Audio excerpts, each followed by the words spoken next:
नमस्कार, आज की बात में आपका स्वागत है। 16 साल की लंबी जद्दोजहद के बाद आखिरकार आज 26/11 मुंबई अटैक का मास्टरमाइंड तैमूर राणा भारत पहुंच गया। मुंबई में 166 बेगुनाहों की जान लेने वाले तैमूर राणा को अब उसके गुनाहों की सजा मिलेगी।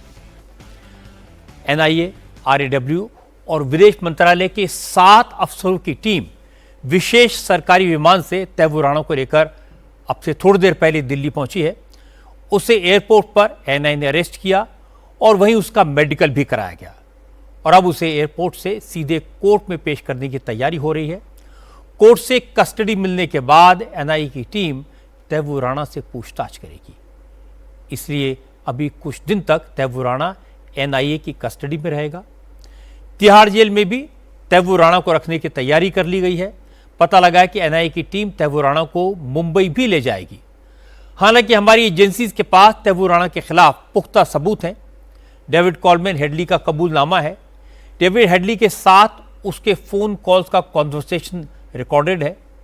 इसलिए यह तो तय है कि तैमूर राणा को उसके गुनाहों की सजा तो जरूर मिलेगी, जल्दी मिलेगी। लेकिन अब हमारी जांच एजेंसीज ये जानना चाहते हैं कि तैमूर राणा ने किसके कहने पर मुंबई में अटैक की साजिश की। पाकिस्तानी आर्मी के कौन कौन से अफसर इस साजिश में शामिल थे। आईएसआई के कौन कौन से अफसर हमले के वक्त दहशतगर्दों को हुक्म दे रहे थे। लश्कर तैयबा के आतंकवादियों को ट्रेनिंग किसने दी थी। इसीलिए जैसे ही यह खबर आई कि तैमूर राणा भारत पहुंचने वाला है तो सबसे पहले पाकिस्तान ने तैमूर राणा को कनाडा का नागरिक बताकर अपना पल्ला झाड़ने की कोशिश की। आज पहली बार तैमूर राणा को लेकर पाकिस्तान की सरकार का पहला रिएक्शन आया। पाकिस्तान ने तैमूर राणा को लेकर क्या कहा, यह मैं आपको दिखाऊंगा और यह भी बताऊंगा कि अब तैमूर राणा को लेकर हमारे मुल्क में कैसे सियासत शुरू हो गई है। लेकिन शुरुआत करते हैं इस वक्त की ताज़ा खबर से। एयरपोर्ट पर एनआईए के अफसरों से घिरे 26/11 के गुनहगार तैमूर राणा की पहली तस्वीर आ चुकी है। अफसरों के शिकंजे में दिख रहा 60 साल का शख्स 166 बेगुनाह बेकसूर लोगों की मौत का जिम्मेदार है। 16 साल के बाद यह गुनहगार भारत की सरजमीं पर लाया गया है। अब तैमूर राणा को एयरपोर्ट से कोर्ट में पेश करने की तैयारी हो रही है। एयरपोर्ट पर पटियाला हाउस कोर्ट में और एनआईए के हेडक्वार्टर में हलचल तेज है। तीनों जगहों पर इंडिया टीवी के संवाददाता मौजूद हैं। पालम एयरपोर्ट पर कुमार सोनू हैं और सबसे पहले कुमार सोनू के पास चलते हैं। कुमार सोनू, आपके पास क्या अपडेट है? थोड़ी देर पहले खबर आई थी कि एयरपोर्ट से लेकर कोर्ट तक के रास्ते को क्लियर कर दिया गया है, सारी रेड लाइट ग्रीन कर दी गई हैं, तो अब क्या स्थिति वहां पर है? देखिए रजत जी, मैं आपको बिल्कुल इसमें साफ बता दूं कि पहले 8 बजे का टाइम आया था, उसके बाद 8:45 पर निकलने का समय था।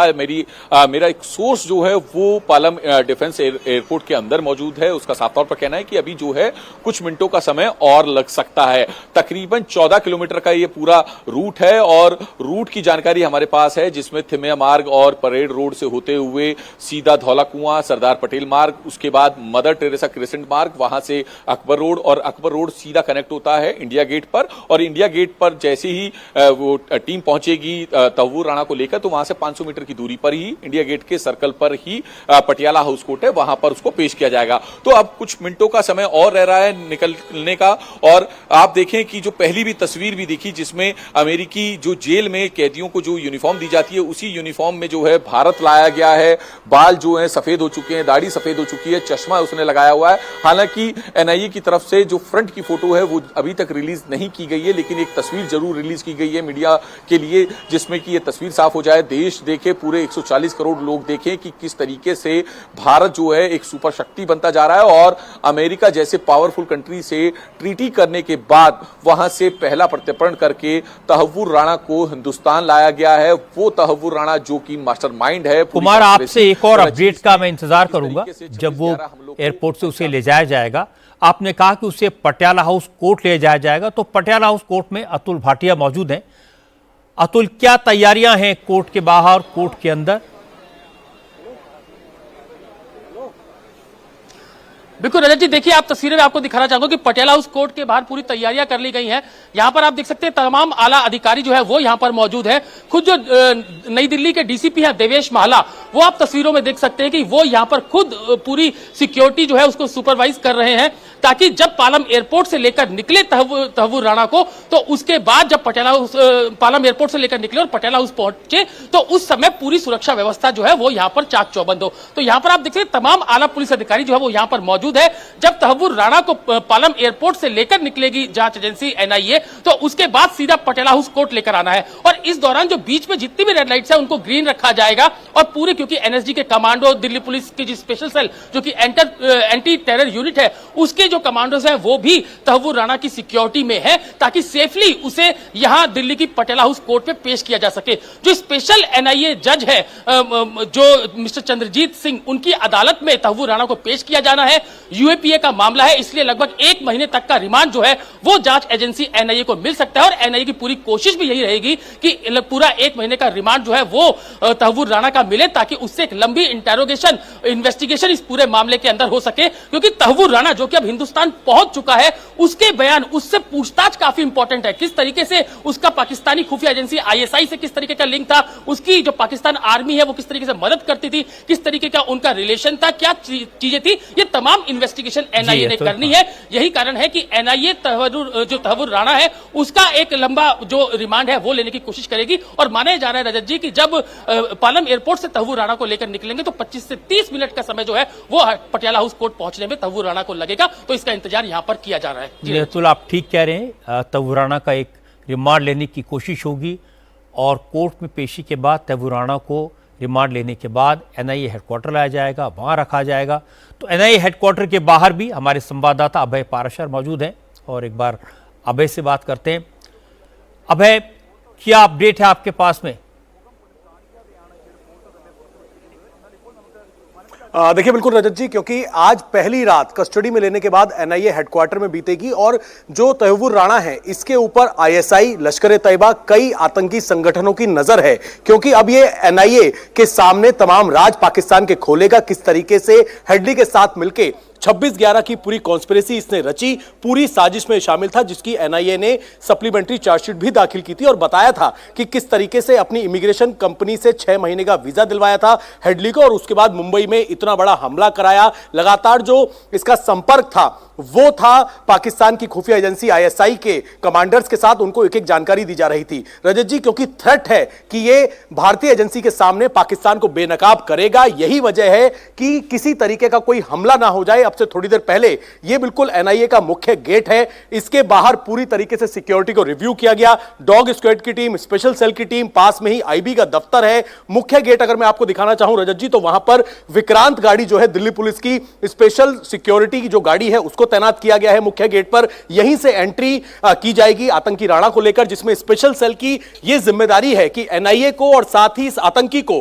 बेहद सुरक्षित तरीके से सीधा इस गेट से अंदर एंट्री करवाई जाए। और एक अपडेट और मैं बता दूं रजत जी, आज रात से ही पूछताछ शुरू होगी। जैसे ही इसकी कस्टडी मिलेगी पटियाला हाउस कोर्ट से, तीसरे फ्लोर पर जो एनआईए का दफ्तर है, हेडक्वार्टर, तीसरे फ्लोर पर एक बाकायदा एक स्पेशल कमरा बनाया गया है जिसमें पूरा सेटअप किया गया है। डीआईजी लेवल और साथ ही आईजी लेवल के जो अधिकारी हैं उनकी 12 सदस्यों की टीम आज रात तीसरे फ्लोर पर इससे पूछताछ करेगी। हालांकि जो आतंकियों के लिए और ऐसे बड़े क्रिमिनल्स के लिए एनआईए हेडक्वार्टर में ग्राउंड फ्लोर पर एक सेल बनाया गया है जिसमें आतंकी को रखा जाता है, लेकिन इसकी सिक्योरिटी को लेकर कहीं ना कहीं इस तरीके के इनपुट्स हैं कि जो पाकिस्तान की एजेंसी है या फिर जो आतंकी संगठन है वो इसके ऊपर हमला कर सकते हैं। यही वजह है कि सुरक्षा को पूरी तरीके से रिव्यू किया गया। आप देखेंगे तो जो पैरामिलिट्री फोर्सेस के जवान हैं वो पूरा गश्त कर रहे हैं पैदल। पूरी जो सीनियर ऑफिशियल्स हैं, साउथ दिल्ली के डीसीपी हैं या फिर सीआईएसएफ और पैरामिलिट्री फोर्सेस के जवान इस बात को सुनिश्चित कर रहे हैं कि दफ्तर के अंदर लाने तक किसी भी तरीके से कोई लापरवाही ना हो सके। जी बिल्कुल ठीक आप कह रहे हैं, सिक्योरिटी बहुत ज़रूरी है। और दर्शकों के बाद फिर से मैं बता देता हूं कि इस वक्त तहव्वुर राणा एनआईए की कस्टडी में है। उसे किसी भी वक्त एयरपोर्ट से निकाला जा सकता है। कुछ देर में उसे कोर्ट में पेश किया जाएगा। आज शाम करीब 6:30 बजे तहव्वुर राणा को लेकर स्पेशल प्लेन दिल्ली के पालम एयरपोर्ट पर लैंड किया।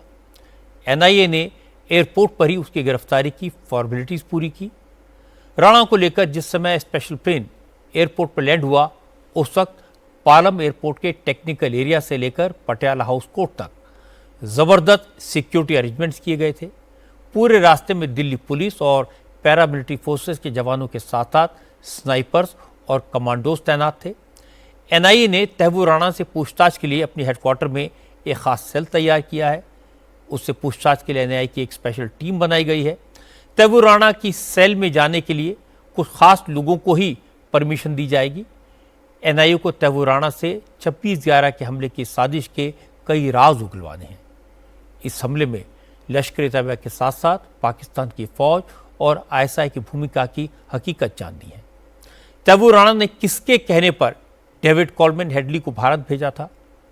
उसे मुंबई में अपनी कंपनी का ऑफिस खोलने का आइडिया किसने दिया था?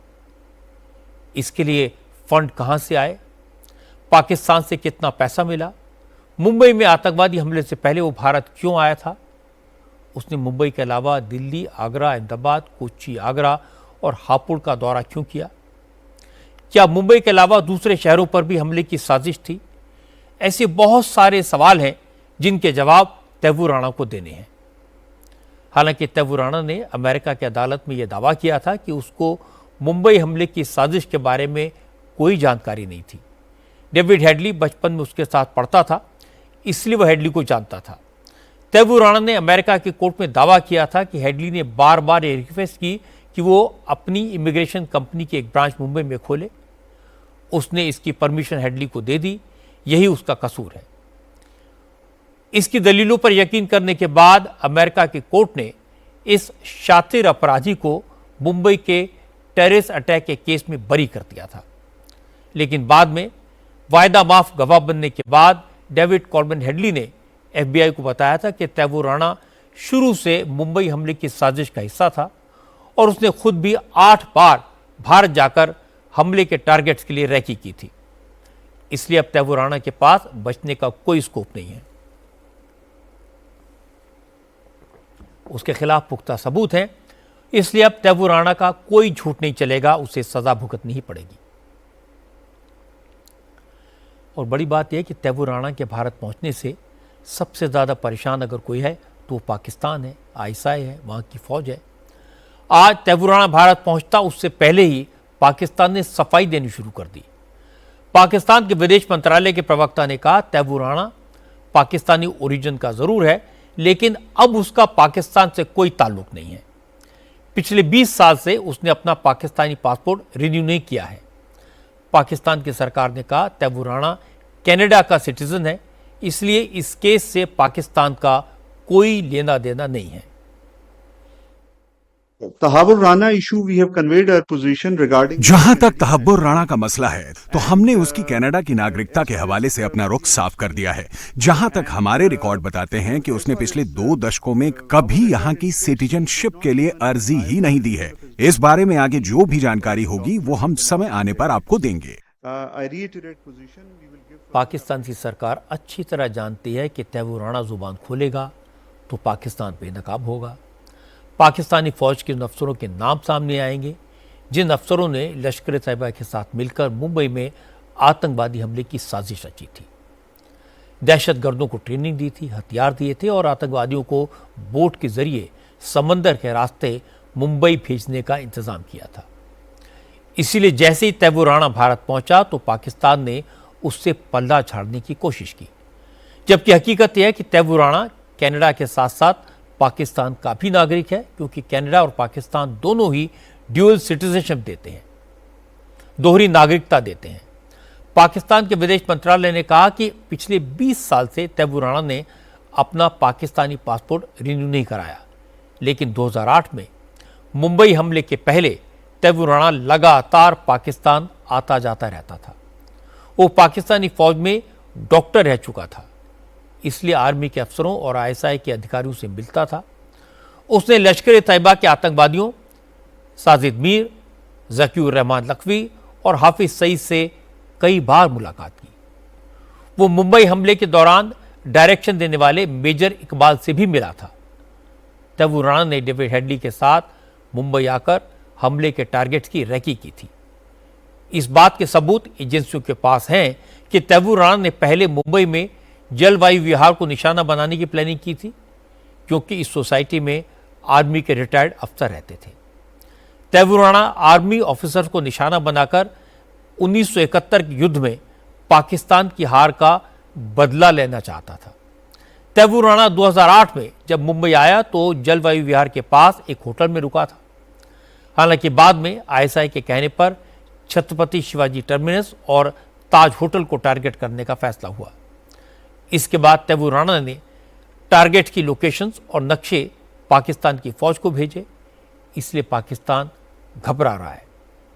लेकिन तैमूर राणा के भारत पहुंचने से उन लोगों में जबरदस्त खुशी है जिनके परिवार वाले या फिर वो खुद आतंकवादी की गोलियों के शिकार हुए थे। इन लोगों ने कहा कि तैमूर राणा को कसाब की तरह बिरयानी खिलाने के बजाय सीधे फांसी दी जानी चाहिए।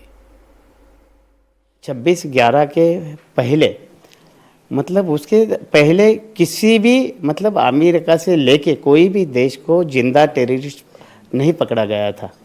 लेकिन वही साहब ने, अशोक चक्र सम्मानित शहीद तुकाराम ओंबले साहब ने अपने जान की बाजी लगा के, आपको मालूम होगा लगभग 20-22 गोली दादा के शरीर में गई थी, और फिर भी अपनी जान की परवाह ना करते हुए दादा ने कसब को जिंदा पकड़ा।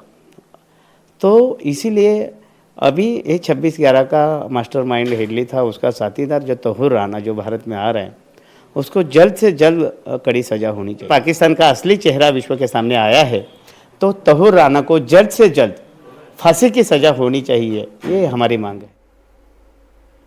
जिसने भी 26/11 के मुंबई अटैक को करीब से देखा, वो हर शख्स चाहता है कि तैमूर राणा को जल्दी से जल्दी सजा मिले। मुंबई हमले के दौरान छत्रपति शिवाजी टर्मिनस में कई लोगों की जान बचाने वाले तौफीक शेख और छोटू चाय वाले ने कहा, तैमूर राणा को इतना वीआईपी ट्रीटमेंट देने की ज़रूरत नहीं है, उसका नॉर्मल कैदी की तरह उसे रखा जाए और 2-3 महीने में सज़ा हो जाए तो सबसे अच्छा होगा। इतने बड़े आतंकवादी को ला रहे हैं, उससे मेरे को तकलीफ नहीं, उसको जल्द से जल्द सजा कब मिलेगा? इतने लोग मर गए, उनके घर वालों को आत्मा को शांति कभी मिलेगा? बच्चे बूढ़े बुजुर्ग सब मरे हैं, ना किसी का जात था ना किसी का मजहब था। आज के दिन मैं देख रहा हूँ टीवी में हाईलाइट सिक्योरिटी, उनके लिए सुविधा क्यों? लेकिन भाई वो वीआईपी है, कोई देश का भला किया है या जंग लड़के आया, वो लाए हो, आम कैदी के तरह रखो, उसको ट्रीटमेंट दो ना। हाईलाइट कर रहे हो, पहले कसाब कसाब कसाब, अब ये तो नाना चल रहा है, गलत है ना सर। आज देश के विकास, देश का पैसा देश में खर्चा करो ना, आतंकवादी के पीछे खर्चा करने की क्या जरूरत है? आज यही हमला अमेरिका में हुआ होता तो अमेरिका पाकिस्तान में जाके घुस के मारा होता, पूरा पाकिस्तान भी साफ कर दिया होता। लेकिन हिंदुस्तान की गवर्नमेंट क्या बोलती है, हम प्रूफ देंगे फिर लेके आएंगे। कसाब का प्रूफ दिया तो कुछ नहीं हुआ, मेरा बंदा नहीं है, बॉडी लेने को तैयार नहीं है, मालूम पड़ेगा कन्फर्म ये हमला किया है तो 2 से 3 महीने के अंदर में खत्म करो। 26/11 के मुंबई अटैक में 166 लोगों की जान चली गई थी, इसमें कई विदेशी नागरिक भी शामिल थे। बाद में एनएसजी के कमांडोज ने आतंकवादियों को मार गिराया था। इस ऑपरेशन के दौरान एनएसजी के कमांडो सुरेंद्र सिंह जख्मी हो गए थे। अब जबकि उस हमले के मुलजिम तैमूर राणा को भारत लाया गया है, तो सुरेंद्र सिंह ने मांग की है कि उस पर जल्दी से जल्दी मुकदमा चलाकर उसे कड़ी से कड़ी सजा दी जाए, जिससे उस हमले में उनके जैसे पीड़ितों को इंसाफ मिल सके और आतंकियों को यह संदेश जा सके कि भारत को छेड़ा तो भारत छोड़ेगा नहीं।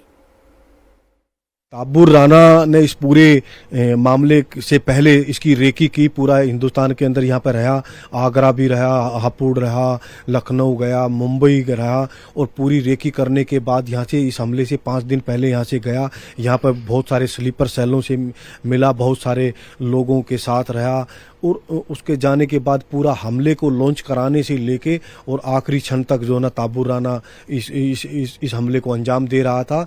और अब ताबूर राणा के आने से उन सब कड़ी सब चीज़ों का खुलासा होगा, सब लोगों की जानकारी मिलेगी, किन किन लोगों की भूमिका थी, सरकार की उस समय की क्या ढुलमुल रवैया था, सरकार इस तरह से क्यों कर रही थी, वो सब चीज़ें भी सामने आएगी। और दूसरा, दुनिया के अंदर एक बहुत बड़ा एग्जाम्पल जाएगा।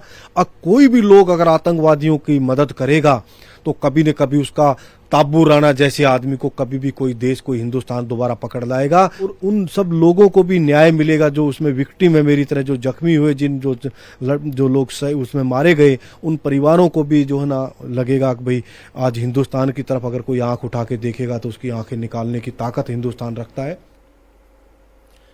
जिस कमांडो ने गोली खाई उसकी बात आपने सुनी, जिन लोगों ने 26/11 के हमलों को अपनी आंखों से देखा उनकी बात आपने सुनी।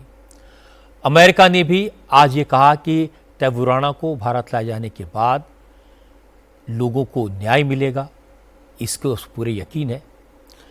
इतना सब होने के बाद भी हैरानी की बात है कि तैमूर राणा को भारत लाए जाने पर सियासत हो रही है, इसका क्रेडिट लेने की होड़ शुरू हो गई है।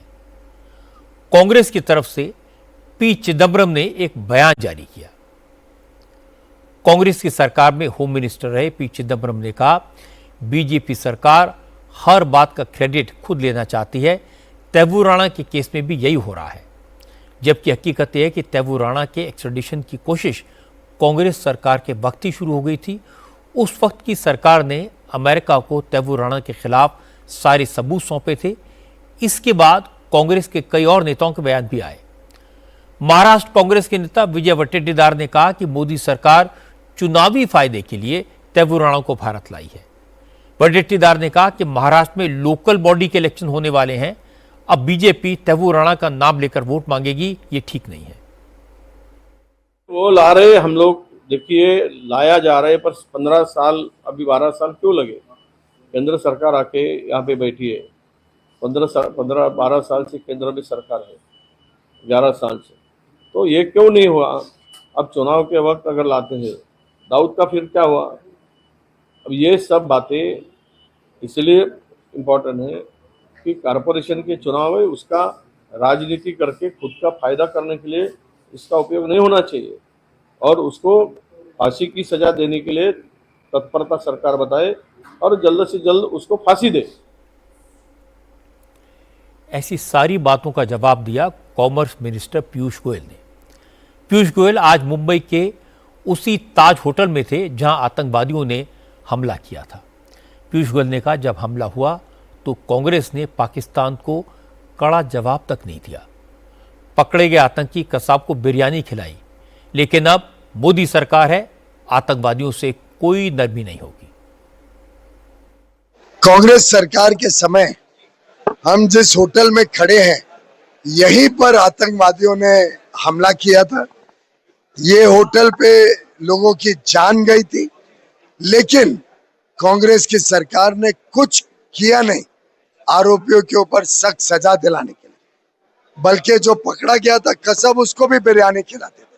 ये मोदी जी का दृढ़ संकल्प था कि जिन लोगों ने हमारे देश पर आंख उठाई उनको सख्त से सख्त सजा मिले, और आज हर भारतवासी को गर्व है मोदी जी पर।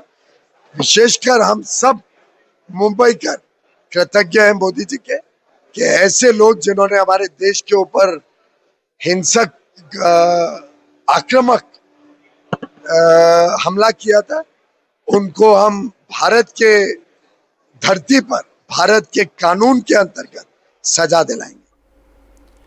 ये कोई छुपी हुई बात नहीं है, सीक्रेट नहीं है कि तैमूर राणा 26/11 के जिस आतंकवादी हमले में शामिल था वो पाकिस्तानी फौज और आईएसआई ने करवाया था। उन्होंने आतंकवादियों को ट्रेनिंग दी, टारगेट दिया, फंडिंग की और बेकसूर लोगों पर हुए इस हमले को सुपरवाइज भी किया। तैमूर राणा और हाफिज सईद जैसे आतंकवादी इस साजिश का हिस्सा थे। तैमूर राणा के खिलाफ भारत के पास पुख्ता सबूत हैं, ये अमेरिका की अदालत में साबित हो चुका है। अब उसे भारत में उसके गुनाहों की सजा मिलेगी, लेकिन बड़ी बात है कि तैमूर राणा के केस की मदद से पाकिस्तान एक्सपोज होगा। वहां की फौज और आईएसआई बड़ी बेशर्मी से डिनाई करती रही है कि 26/11 के हमले में उसका हाथ नहीं था। अपने गुनाहों पर पर्दा डालने के लिए आईएसआई ने कसाब और बाकी आतंकवादियों के हाथ में कलावा बांधकर भेजा था ताकि उन्हें हिंदू आतंकवादी करार दिया जा सके। और मुझे याद है कि 26/11 के दिन इंडिया टीवी से फोन पर बात करते हुए एक आतंकवादी ने कहा था कि वो डेक्कन मुजाहिदीन के लोग हैं। उन्होंने पाकिस्तान से अपने कनेक्शन पर पर्दा डालने की कोशिश की थी। ये वही जमाना था जब कांग्रेस के कई बड़े नेता भगवा आतंकवाद की बात करते थे और यही बहाना लेकर पाकिस्तान की फौज और आईएसआई बच निकलते थे। जो बात सारी दुनिया को पता थी उससे खुलेआम इनकार करते थे। लेकिन अब मोदी की हिम्मत और प्रयासों से आईएसआई का असली चेहरा सामने आएगा। भारत सबूतों के साथ पाकिस्तान को एक्सपोज कर पाएगा। इस मामले में जैसे ही कोई अपडेट मिलेगा हम एक बार फिर से अपने रिपोर्टर्स के पास लौटेंगे, लेकिन इस समय बात कर लेते हैं दुनिया भर में मचे टैरिफ वॉर की। अमेरिका के प्रेसिडेंट ट्रंप ने टैरिफ पर अचानक यू टर्न लिया है। टैरिफ प्लान लागू होने के सिर्फ 13 घंटे बाद डोनाल्ड ट्रंप ने पॉज बटन दबा दिया। 75 देशों पर लगाए गए टैरिफ को 90 दिनों के लिए टालने का ऐलान कर दिया। जिस वक्त ट्रंप ने टैरिफ प्लान को टालने का ऐलान किया उस वक्त अमेरिका के शेयर बाजार खुले ही थे, कारोबार शुरू ही हुआ था। ट्रंप के टैरिफ टालने के फैसले का असर शेयर मार्केट में तुरंत दिखाई दिया। अमेरिका के शेयर बाजारों में उछाल आया। डो जोन्स में करीब 8% का उछाल आया, वहीं S&P 500 इंडेक्स में 9% से ज्यादा की बढ़त हुई। ये 2008 के बाद एक दिन का सबसे बड़ा उछाल नोट किया गया। हालांकि आज जब अमेरिका के शेयर बाजार खुले तो फिर भारी गिरावट आई। अपने यू टर्न पर ट्रंप ने कहा कि उनके टैरिफ लगने से बहुत सारे लोग घबरा गए थे, परेशान हो गए थे। इसलिए जिन देशों ने अमेरिका के खिलाफ रिटेलिटरी कदम नहीं उठाए उन देशों के लिए उन्होंने 90 दिनों तक टैरिफ प्लान पॉज कर दिया है। इन 90 दिनों में इन 75 देशों को सिर्फ 10% टैरिफ देना होगा। लेकिन इंटरेस्टिंग बात यह कि ट्रंप ने चीन पर 21% टैरिफ और बढ़ा दिया। अब अमेरिका आने वाले चाइनीज प्रोडक्ट्स पर 125% टैरिफ लगेगा। ट्रंप ने कहा क्योंकि बहुत से देश टैरिफ पर उनसे बात करने के लिए तैयार हैं, अमेरिकी एक्सपोर्ट पर टैरिफ घटाने को राजी हैं, इसलिए सबके कहने पर उन्होंने टैरिफ को 90 दिनों के लिए टालने का फैसला किया। Well, I thought that people were jumping a little bit. ऐसा है कि मुझे लग रहा था कि लोग कुछ ज्यादा ही परेशान हो रहे थे। वो लोग घबरा रहे थे। आपको तो पता ही है कि टैरिफ से लोग थोड़ा सा घबराए, कुछ डरे हुए थे। जबकि हमारे ये चैंपियन बिल्कुल अडिग थे, क्योंकि हमें बहुत बड़ा काम करना है। मैंने जो काम किया है कोई और राष्ट्रपति ऐसा कदम नहीं उठा पाता, कोई दूसरा राष्ट्रपति नहीं कर पाता। मैं बहुत से राष्ट्रपतियों को जानता हूं, वो ऐसा नहीं कर पाते, लेकिन ये करना जरूरी था। व्यापार में हमारे साथ जो कुछ हो रहा था, आपको तो पता ही है कि चीन इतिहास में व्यापार का सबसे ज्यादा दुरुपयोग करने वाला देश है और दूसरे देश भी यही कर रहे थे। तो किसी न किसी को तो यह कदम उठाना ही था, क्योंकि ऐसा हमेशा नहीं चल सकता था। पिछले साल चीन ने अमेरिका के साथ व्यापार करके $1 ट्रिलियन कमाए थे। यह बिल्कुल भी ठीक नहीं है। और अब मैंने कुछ समय के लिए अपना फैसला पलट दिया है, पर यह कुछ दिनों के लिए ही है। इस बीच हमने $2 अरब कमा लिए। हम अब रोजाना $2 अरब कमा रहे हैं। किसी न किसी को तो यह करना ही था। टैरिफ पर ट्रंप के यू टर्न का असर आज शेयर बाजार पर दिखाई दिया। जापान, चीन, south Korea, Indonesia, Malaysia, Australia के शेयर बाजारों में हरियाली लौट आई। टोक्यो स्टॉक एक्सचेंज 9% से बढ़कर बंद हुआ। ताइवान का स्टॉक एक्सचेंज भी 9% से ज़्यादा बढ़ा। सिंगापुर के शेयर बाजार में बड़ा उछाल आया। साउथ कोरिया का स्टॉक एक्सचेंज 6% के उछाल के साथ क्लोज हुआ। चीन के शंघाई स्टॉक एक्सचेंज में भी उछाल आया। ट्रंप के यू टर्न से यूरोप के शेयर मार्केट पर भी पॉजिटिव ट्रेंड दिखाई दिया। जर्मनी का स्टॉक एक्सचेंज 5% से ज्यादा की बढ़त के साथ बंद हुआ। ब्रिटेन और फ्रांस के स्टॉक एक्सचेंज भी 4% से ज्यादा आगे बढ़े। ट्रंप के यू टर्न के बाद यूरोप ने भी अमेरिका पर जवाबी टैरिफ लगाने का इरादा बदल दिया। हालांकि ट्रंप के रुख पर चीन के तेवर अभी भी तीखे हैं। चीन की कॉमर्स मिनिस्ट्री ने एक बयान में कहा कि अमेरिका टैरिफ को हथियार बनाकर पूरी दुनिया को धमका रहा है, डरा रहा है, लेकिन चीन ऐसी धमकियों से डरने वाला नहीं है। चीन की कॉमर्स मिनिस्ट्री ने कहा कि अमेरिका के साथ बातचीत के रास्ते खुले हैं, लेकिन अगर अमेरिका ये सोचता है कि वो चीन पर प्रेशर बनाकर उसे ब्लैकमेल कर लेगा तो ये पॉसिबल नहीं है। चीन के विदेश मंत्रालय ने भी कहा कि वो WTO में अमेरिका के ऊपर केस करेगा। 关税战、贸易战没有赢家，中方不愿打，但也不怕打。 टैरिफ वॉर और व्यापार युद्ध में किसी की जीत नहीं होती। चीन व्यापार युद्ध या टैरिफ वॉर नहीं चाहता, लेकिन अगर किसी ने हम पर यह जंग थोपी तो हम डरने वाले नहीं हैं। अगर चीन की जनता से उसके वाजिब हक और हित छीने जाएंगे तो हम चुपचाप बैठकर तमाशा नहीं देखेंगे। ना ही हम अंतर्राष्ट्रीय व्यापार के नियमों और बहुपक्षीय व्यापार व्यवस्था को चोट पहुंचाने देंगे। अगर अमेरिका टैरिफ वॉर या व्यापारिक जंग लड़ने की जिद पर अड़ा रहता है तो चीन इसका मुकाबला आखिरी दम तक करेगा। हालांकि प्रेसिडेंट ट्रंप को चीन की कोई परवाह नहीं है। ट्रंप ने कहा उन्हें पता है कि शी जिनपिंग स्मार्ट हैं, वो जानते हैं कि चीन के लिए क्या बेहतर है और क्या बुरा है, इसलिए वो अमेरिका के साथ बेहतर डील करेंगे जिससे दोनों मुल्कों का फायदा हो। I think President Xi is a very smart guy.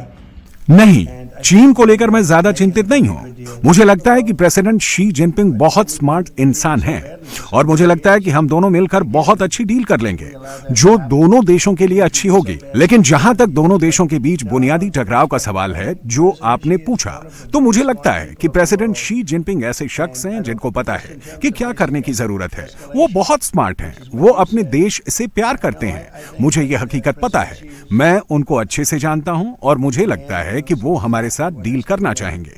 मुझे लगता है कि आगे चलकर यही होगा। हमें कुछ वक्त बाद उनकी तरफ से फोन आएगा और फिर ये टकराव खत्म हो जाएगा। डील हुई तो उनको बहुत फायदा होगा, हमारे लिए भी ये बड़े फायदे का सौदा होगा। इससे पूरी दुनिया ही नहीं, पूरी मानवता को लाभ होगा। अपने एक्सपोर्ट का एक बड़ा हिस्सा भारत में डंप कर सकता है, इसलिए सरकार ने उन प्रोडक्ट्स और सेक्टर्स की पहचान शुरू कर दी है जिनको चीन भारत में डंप कर सकता है। एहतियात के तौर पर भारत चीन के इन सामानों पर एंटी डंपिंग ड्यूटी लगा सकता है, यानी टैक्स की सिक्योरिटी वॉल खड़ी कर सकता है। ये डर इसलिए बढ़ गया क्योंकि अमेरिका को एक्सपोर्ट कम होने के डर से चीन की कई कंपनियों ने इलेक्ट्रॉनिक सामान जैसे टीवी, फ्रिज और स्मार्टफोन के पार्ट्स पर भारतीय कंपनियों को 5% तक की छूट ऑफर की है। चीन के इस कदम से भारत में चाइनीज प्रोडक्ट्स की बाढ़ आ सकती है। भारत की कंपनियों को देश के मैन्युफैक्चरिंग सेक्टर को नुकसान हो सकता है, इसलिए भारत ने अपने बाजार को बचाने के उपाय शुरू कर दिए हैं। दूसरी तरफ भारत सरकार जल्दी से जल्दी अमेरिका के साथ ट्रेड एग्रीमेंट फाइनल करना चाहती है। आज कॉमर्स मिनिस्टर पीयूष गोयल ने कहा भारत और अमेरिका के बीच बायलैटरल ट्रेड एग्रीमेंट पर बात चल रही है। बहुत जल्दी दोनों देशों के बीच समझौता हो जाएगा जिससे दोनों देशों को फायदा होगा। भारत तो बहुत समझदारी से इस पूरे विषय को पहले से संभाल रही है। प्रधानमंत्री मोदी जी और प्रेसिडेंट ट्रंप ने फरवरी में ही निर्णय ले लिया था कि हम आपसी संबंध बढ़ाते हुए बायलैटरल ट्रेड एग्रीमेंट एक ऐसा करार करेंगे जो भारत और यूनाइटेड स्टेट्स के बीच व्यापार को सरल भी करेगा, 500 बिलियन तक यानी आज से 2.5 गुना बढ़ाने का काम भी करेगा। देशवासियों को नौकरी के और अधिक साधन मिलेंगे, देश की अर्थव्यवस्था को और बल मिलेगा। तो मैं समझता हूँ भारत तो वैसे भी इस रेस में आगे था और हमारी बातचीत बहुत अच्छी प्रोग्रेस की। ट्रंप ने तो अपनी चाल चल दी, चीन को ट्रेड में आइसोलेट कर दिया, सबको छोड़ दिया और चीन को कसकर पकड़ लिया। चीन अब WTO से शिकायत कर रहा है, ट्रंप ने उसे धमकाया है। ट्रंप की यह बात सही है कि पिछले 20 साल में चीन ने अमेरिका से जमकर कमाई की। अमेरिका को चीन $500 बिलियन का माल एक्सपोर्ट करता है। एक्सपर्ट्स का अंदाजा है कि अब ट्रंप की टैरिफ वॉर के कारण चीन और अमेरिका का ट्रेड 80% तक कम हो सकता है। इससे चीन को भारी नुकसान होगा। इलेक्ट्रॉनिक्स और मशीनरी से लेकर टेक्सटाइल और क्लोथिंग तक हर एक्सपोर्ट पर नेगेटिव असर पड़ेगा। और फिलहाल इस बात का कोई चांस नहीं लगता कि अमेरिका या चीन दोनों में से कोई भी झुकने को तैयार होगा। अगर अमेरिका को होने वाला चीन का एक्सपोर्ट कम हुआ तो इसका फायदा भारत को हो सकता है। लंबे समय तक चीन से काफी पीछे रहने के बाद अब भारत तेजी से तरक्की के रास्ते पर है। नरेंद्र मोदी के पार में आने के बाद एप्पल जैसी बड़ी कंपनियों ने अपना प्रोडक्शन भारत में शिफ्ट किया है। भारत ने रोड्स, रेलवे और पोर्ट्स जैसे इंफ्रास्ट्रक्चर पर जबरदस्त इन्वेस्टमेंट किया है। इसलिए भारत एक लंबी छलांग लगाने के लिए तैयार है। चीन और अमेरिका की जंग का संकट भारत के लिए बड़ा अवसर हो सकता है, लेकिन इसके लिए ईज ऑफ डूइंग बिजनेस पर ध्यान देना सबसे जरूरी है। अब बात करते हैं वक्फ एक्ट की। आज ये तय हो गया कि वक्फ कानून को लेकर फाइल की गई पिटीशन पर सीजीआई जस्टिस संजीव खन्ना की बेंच 16 अप्रैल को सुनवाई करेगी। 3 जजेस की इस बेंच में जस्टिस संजीव खन्ना के अलावा जस्टिस संजय कुमार और जस्टिस केवी विश्वनाथन शामिल होंगे।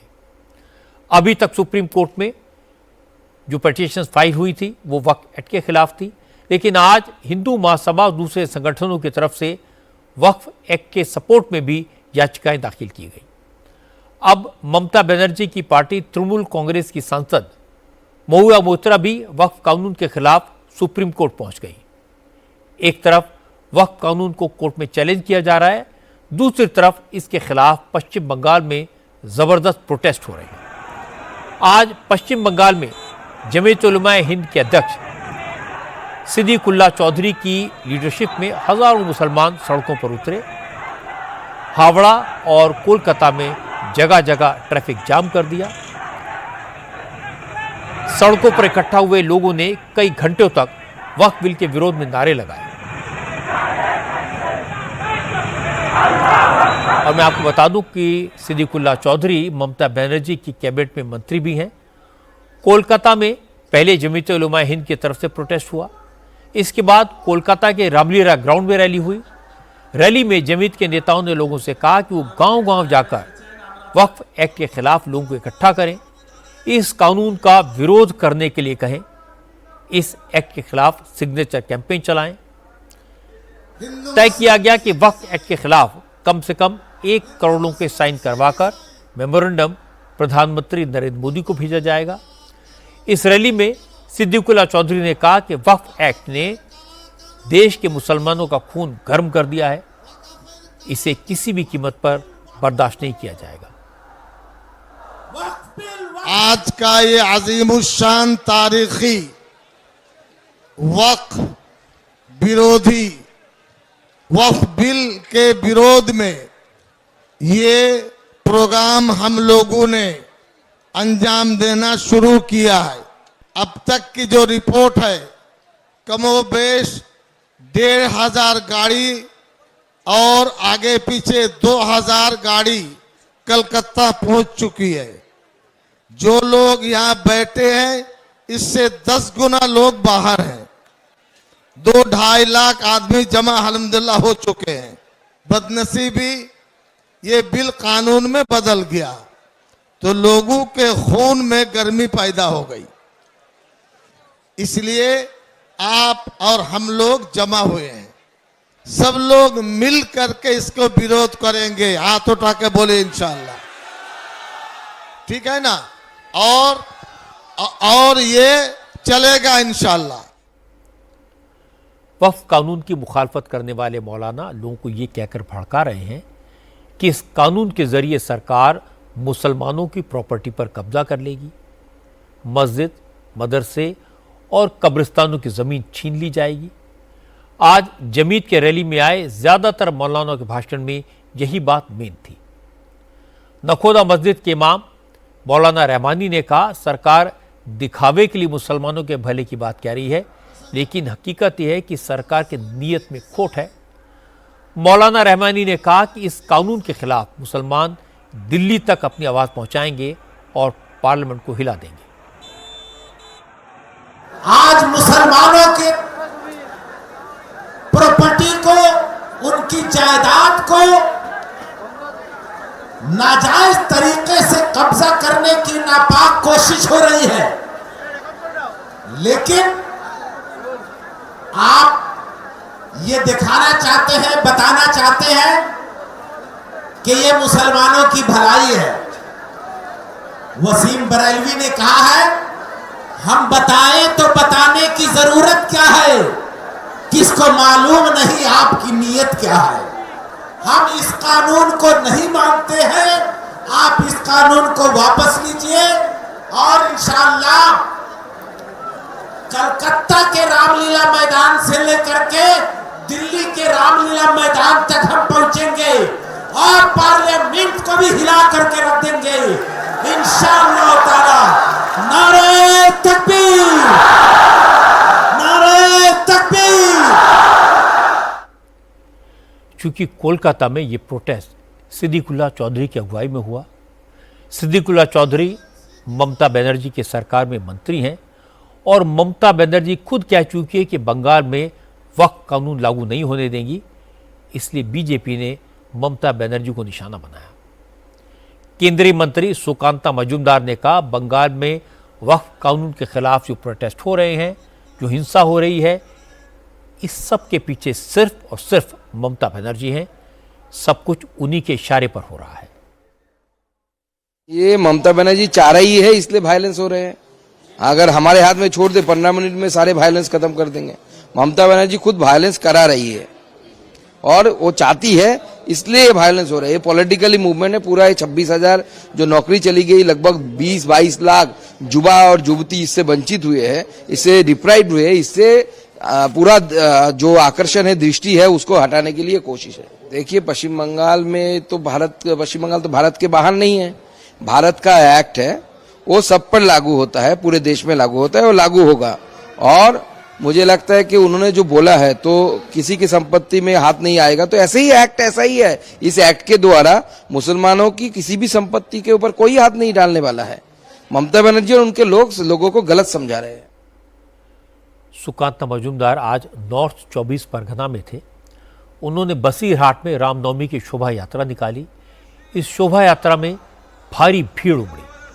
भगवे झंडों के साथ बीजेपी के कार्यकर्ताओं ने जय श्री राम के नारे लगाए। रामनवमी भले बीत चुकी है, लेकिन बंगाल के कई हिस्सों में पिछले कई दिन से रामनवमी की जो शोभा यात्रा निकल रही थी, वो अभी भी जारी है। इसी सिलसिले में आज बसीरहाट में रामनवमी का उत्सव मनाया गया और जुलूस निकाला गया।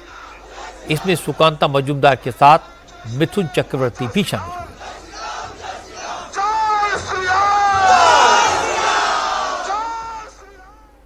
इसमें तो कोई दो राय नहीं है कि ममता बनर्जी की नज़र मुस्लिम वोटों पर है। वो वक्फ कानून के बहाने मुसलमानों के वोट पोलराइज करना चाहती हैं। इसीलिए पश्चिम बंगाल में वक्फ एक्ट के खिलाफ लगातार प्रोटेस्ट हो रहे हैं, हिंसा हो रही है। दूसरी तरफ इसमें भी कोई शक नहीं है कि बीजेपी बंगाल में हिंदुओं के वोट पोलराइज करना चाहती है, इसलिए बीजेपी के नेता भगवा यात्राएं निकाल रहे हैं। रामनवमी के 3 दिन बाद भी शोभा यात्रा निकल रही है। कुल मिलाकर बंगाल में जो हो रहा है वो अगले साल होने वाले चुनाव की तैयारी है। इसका देश के सेंटिमेंट से कोई मतलब नहीं है, लेकिन चुनाव तो बिहार में भी होने वाले हैं, इसलिए वक्फ एक्ट को बिहार में भी बड़ा इशू बनाने की कोशिश हो रही है। अब बात करते हैं बिहार की। बिहार में 5 महीने बाद चुनाव होने वाले हैं, इसलिए वक्फ के नए कानून को बिहार में भी बड़ा इशू बनाने की कोशिश हो रही है। बिहार में मुसलमानों की 2 तंजीमें हैं, इदारा शरिया और इमारत शरिया। इमारत शरिया शरीयत के मुताबिक मजहबी, सामाजिक और कानूनी मामलों की देखरेख करता है, जबकि इदारा शरिया मजहबी तालीम को बढ़ावा देने पर फोकस करती है। इदारा शरिया का असर बिहार के अलावा बंगाल और झारखंड में भी है। जिस दिन वक्फ बिल पास हुआ, ये कानून बना, उस दिन इदारा शरिया के अध्यक्ष गुलाम रसूल बलियावी ने खुलकर इस कानून का विरोध किया था, लेकिन आज उनके तेवर बदल गए। गुलाम रसूल बलियावी जेडीयू के नेता हैं। कुछ महीने पहले उन्हें नीतीश कुमार ने जेडीयू का महासचिव बनाया था। आज बलियावी ने पटना में इदारा शरिया की मीटिंग की, जिसमें तमाम मौलवी मौलाना शामिल हुए। मीटिंग में तय हुआ कि इदारा शरिया के कार्यकर्ता वक्फ कानून का विरोध करेंगे, लेकिन सड़कों पर नहीं। इस कानून के खिलाफ कानूनी लड़ाई लड़ेंगे, सुप्रीम कोर्ट तक जाएंगे। बलियावी ने कहा कि वो फिलहाल जेडीयू में रहेंगे और पार्टी में रहकर ही वक्फ एक्ट के खिलाफ अपनी आवाज उठाते रहेंगे।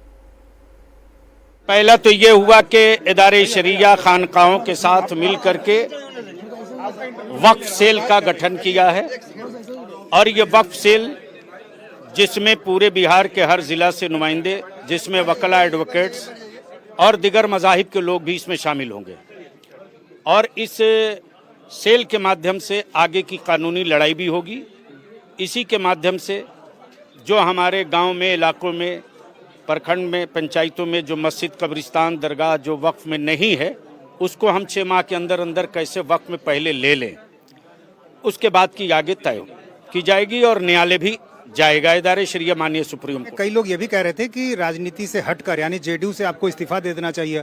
कई लोग कह रहे थे कि नहीं, आपको बने रहना चाहिए। तो आखिरी फैसला क्या हुआ? आज सिर्फ वक्फ और वक्फ के अमलाक और उसके सिक्योरिटी और सेफ्टी से रिलेटेड है।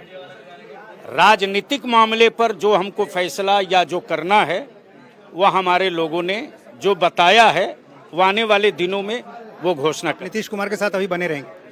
अभी तक तो जो चल रहा, सबकी राय सुन ही लिया आप, कि मैदान छोड़ना नहीं है, अभी मैदान में रह करके अपनी बात करनी। मौलाना बलियानी ने साफ साफ कह दिया कि वो फिलहाल जेडीयू में रहेंगे। हालांकि वक्फ कानून के इशू पर जेडीयू के मुस्लिम नेताओं में बेचैनी है। उन्हें अपना वोट बैंक खिसकने की चिंता है। वो मुस्लिम वोट बैंक को इंश्योर करना चाहते हैं। और दूसरी तरफ तेजस्वी यादव और कांग्रेस के नेता सुपर एक्टिव हैं। वक्फ के कानून को मुसलमानों के खिलाफ बताकर पूरी हवा देने में जुटे हैं। हकीकत है कि चाहे जेडीयू के नेता हों, आरजेडी के नेता या कांग्रेस के, किसी को वक्फ एक्ट की मेरिट से कोई सरोकार नहीं है। उन्हें इस इशू पर बना बनाया वोट बैंक दिखाई दे रहा है। आपको एक बार फिर से बता दूं, 26/11 के मुंबई अटैक के मास्टरमाइंड तैमूर राणा को भारत लाया जा चुका है। इस वक्त तैमूर राणा एनआईए की कस्टडी में है। उसे पटियाला हाउस कोर्ट में पेश करने की तैयारी हो रही है।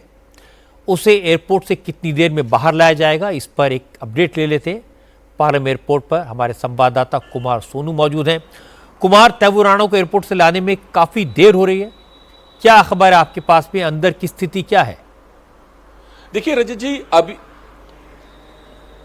जी, मैं आपको बता दूं, तैमूर राणा अभी भी एनआईए की कस्टडी में पालम के टेक्निकल एयरपोर्ट के अंदर है, जो एयरफोर्स स्टेशन है। और अभी दरअसल उसके पीछे एक बड़ा कारण है, वो ये कि मेडिकल प्रोसीजर अभी एक पेंडिंग था, उसका एक हिस्सा पेंडिंग था, जो कि अभी भी चल रहा है, तो उसको कंप्लीट किया जा रहा है। और उसके बाद जो है एनआईए की टीम और तमाम जांच एजेंसी जो है, सुरक्षा एजेंसी, पुख्ता इंतजाम करते हुए जो है यहां से निकलेंगी। और इस पूरे प्रोसीजर को, जो मेडिकल प्रोसीजर पेंडिंग है, जो कि अभी चल रहा है, उसे कंप्लीट होने में तकरीबन आधा घंटे का समय और लग सकता है। तो माना जा रहा है तकरीबन 10:30 बजे के आसपास जो है तैमूर राणा को लेकर जांच एजेंसियां पटियाला हाउस कोर्ट के लिए निकलेंगी।